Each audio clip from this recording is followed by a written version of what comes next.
If you have long hair, you might have a hard time controlling it some days or have no idea what to do with it on bad hair days.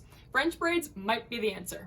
Girls in the audience probably already have some idea on how to do it, but the boys will be learning something a little new and different today. I taught myself how to French braid when I was younger, and now I do it all the time on my sisters, friends, and myself. Braiding and styling hair is a super fun hobby that anyone can do with practice. I really like to braid and think it'd be fun to teach you guys how to do it too. I will go over the steps on how to do a double French braid hairstyle.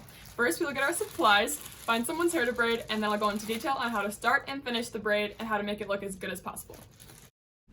My subject for this demonstration video is my friend Laura. She has super long and pretty hair, which is perfect for this hairstyle. The first step is to gather your supplies. You don't need much, just a brush and some elastic ponytails. The next step is to brush through the hair to get rid of any tangles.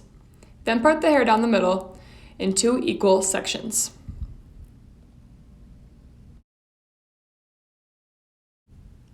The next step is to begin the braid. Do this by grabbing a small section of hair at the roots and split it into 3 equal sections. Start by bringing one of the outside pieces over the middle one and do the same on the opposite side. Now this is where the French braid begins. To make the braid French so that the braid is attached to the head, you have to add hair into each strand after you cross it over the middle strand. Watch as I add a small chunk from outside my 3 strands after I cross over the middle. Repeat this on the opposite side and keep going all the way down the head. Notice how I'm adding small strands into the French braid. I like to do this because it makes the braid tighter. Some people might like to do their braids differently and grab larger strands to give the braid a looser and thicker look. It all depends on whose hair you're braiding and how they like it. Another tip for when you're French braiding is to make sure you tighten the strands as you're braiding so that the braid doesn't get too loose and fall apart in your hands. As you can see, I continued the process of crossing the outside strands over the middle while adding hair into the braid, and now all the hair is inside the braid. When you run out of hair to add into your French braid, it is time to transition into a regular 3-strand braid to finish it out. As soon as you have all your hair gathered up after it's been added in, continue with a simple 3-strand braid. Do this by bringing the outside pieces over the middle piece and repeating this until you reach the end of the hair.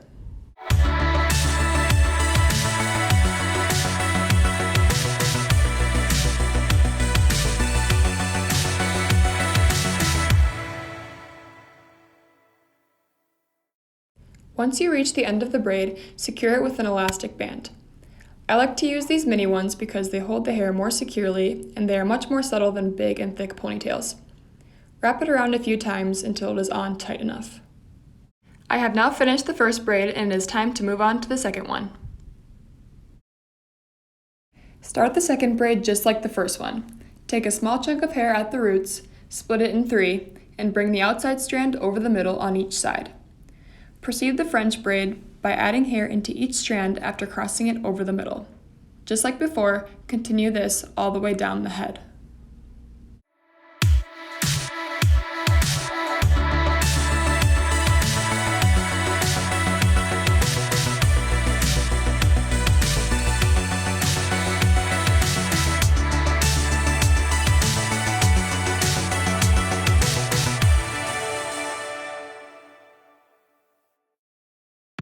Now I am nearing the end of the second braid, so I will finish it off the same way I did for the first one.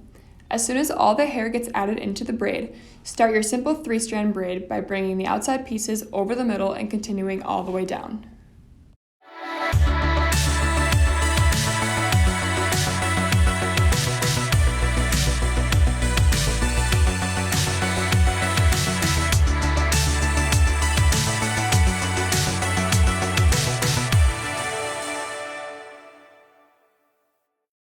Take another mini elastic band and secure your braid by wrapping it around a few times until it is tight enough.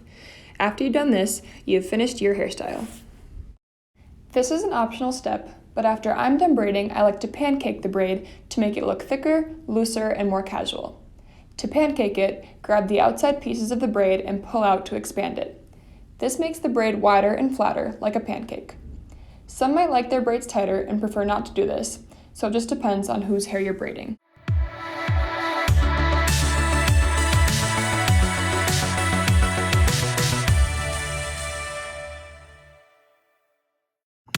Here's a comparison of one side being pancaked and the other side not. Here's a look at the final product, a double French braid hairstyle. Learning different braiding styles can expand your options when deciding what to do with your hair on any given day. It's a super fun hobby to get into if you like styling hair and getting a little fancy. In this demonstration, I explained how to complete a double French braid style. I did this by getting a subject, gathering supplies, and explaining how to start, continue, and finish off the braids and how to make it look perfect. Now those with longer hair have another option for when they have a bad hair day or they just want to keep their hair out of their face. This is a style that looks good for anything and can be used on anyone.